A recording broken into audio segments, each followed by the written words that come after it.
मूर्छा दूर हुआ, पुनः निज स्वरूप को प्राप्त हुआ।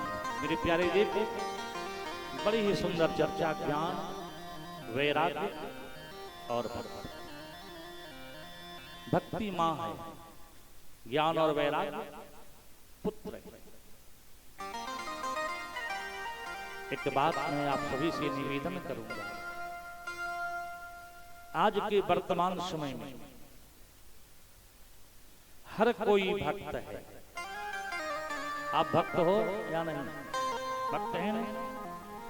जितने भी लोग बैठे हैं भक्त हैं ना? सब भक्ति करते हो ना? लेकिन एक बात, हम आप भक्त हैं, भक्ति भी करते हैं, लेकिन हमारी जो भक्ति है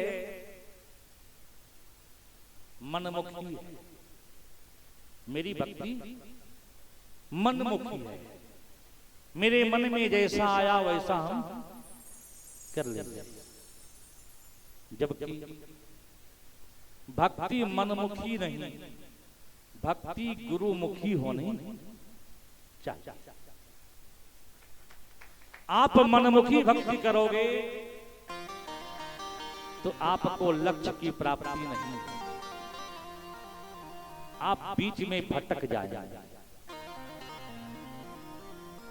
और किसी सद्गुरुदेव की शरणागति स्वीकार करके,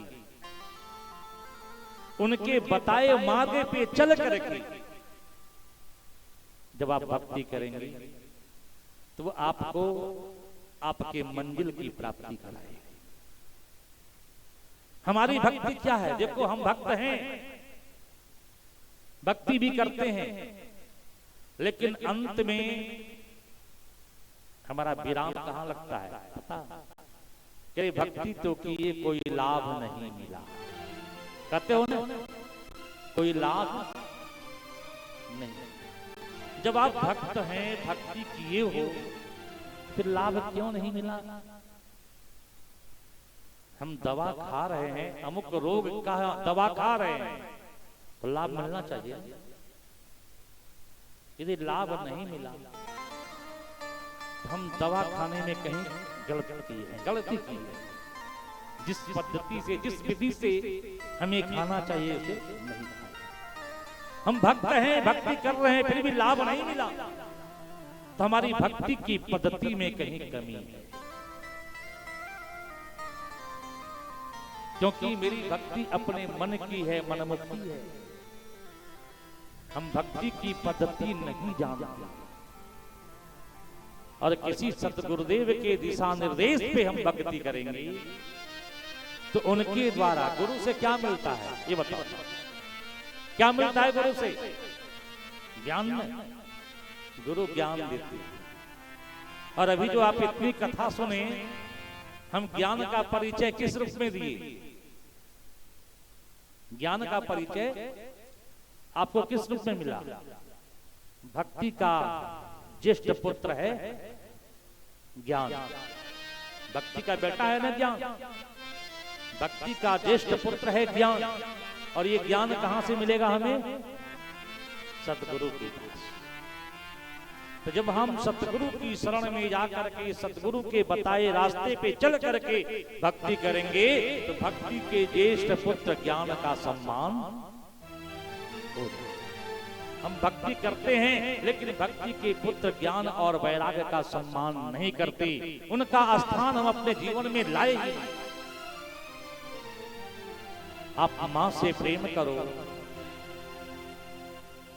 और पुत्रों को तिरस्कार करो, तो क्या वो मां प्रसन्न हो जाएगी आपसे? होगी क्या? नहीं नहीं। यदि आप पुत्रों से प्रेम करो और मां को तिरस्कार करो तो मां प्रसन्न हो जाएगी, क्योंकि मेरे पुत्र से प्रेम तो कर रहा है, भले मेरे से नहीं कर रहा है। लेकिन मेरे साथ क्या होता है? उल्टा। हम भक्ति तो करते हैं, मां से प्रेम करते हैं, लेकिन भक्ति का जो पुत्र ज्ञान वैराग्य है उससे प्रेम मेरा नहीं। तो जब ज्ञान और वैराग्य से मेरा प्रेम नहीं है, ज्ञान और वैराग्य को अपने जीवन में हम स्थान नहीं दिए, तो भक्ति कैसे प्रसन्न होगी? मेरा भक्ति कैसे सफल होगा प्यारे? इसलिए भक्ति की पद्धति में ये अनिवार्य है कि भक्ति के पुत्र ज्ञान और वैराग्य को हम सम्मान दें, स्थान दें। ज्ञान का स्थान किसी सदगुरु के पास जाकर के दीक्षित हो जाएं और उनके बताए मार्ग पे चल के हम भक्ति करें, तब तो ज्ञान है। देखो माताएं अत्यधिक भक्ति करती हैं, लेकिन पद्धति की जानकारी नहीं। वो शिव जी के मंदिर में जाएंगे, एक बाल्टा जल शिव जी के ऊपर डाल देंगे, हर हर महादेव करके एक बाल्टी जल शिव जी के ऊपर पड़ा, तो शिव जी तो प्रसन्न, क्योंकि जलधारा प्रियो शिव, शिव को जल प्रिय है, तो जितना जल चढ़ाएंगे शिव जी पे तो शिव जी प्रसन्न होते। लेकिन बगल में यदि हनुमान जी का मंदिर है तो वहां भी एक लोटा जल,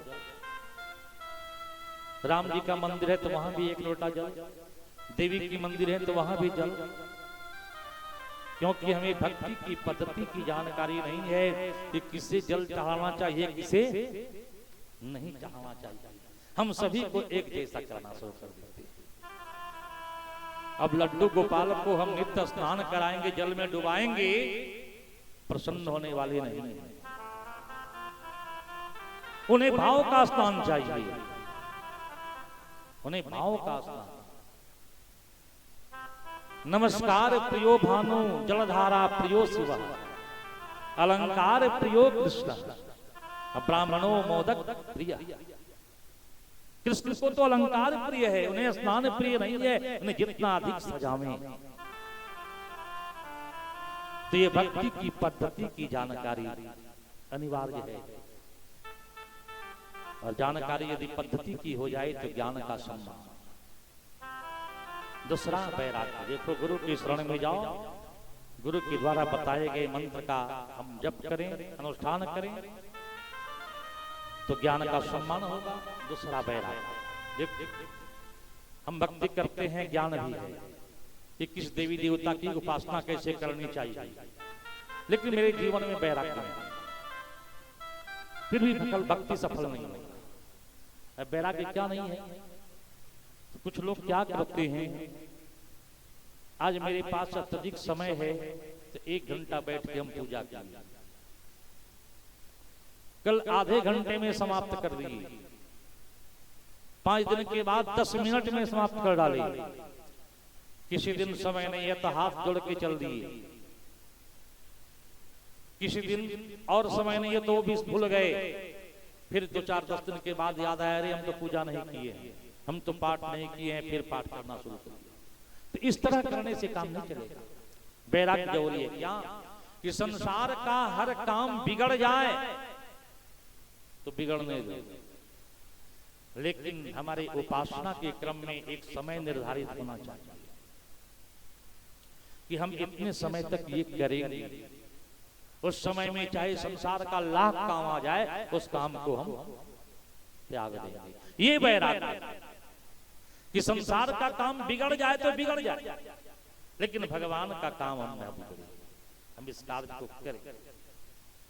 जिस दिन ऐसा वैराग्य हो जाए और हम भक्ति करने लगे तो देखो भक्ति हमारी सफल होगी, हमें लक्ष्य की प्राप्ति हो जाएगी। कोई संशय नहीं।